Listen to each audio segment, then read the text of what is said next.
Explore one, frontline animal removal. Let's look at a beautiful squirrel hole. Here we have it. It's nice and big.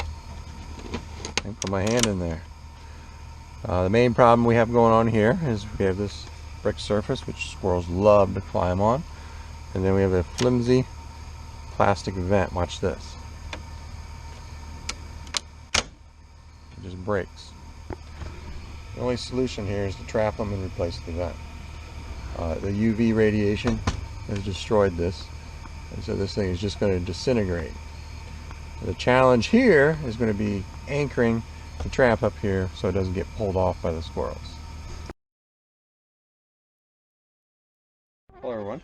Today I'm doing a follow-up to a trap I set. There's the little screw balls. That's where they're going in and out. We got them there, and then up there we got one. She's not showing herself, but we'll take a look in a minute. But this is a very noisy and successful setup.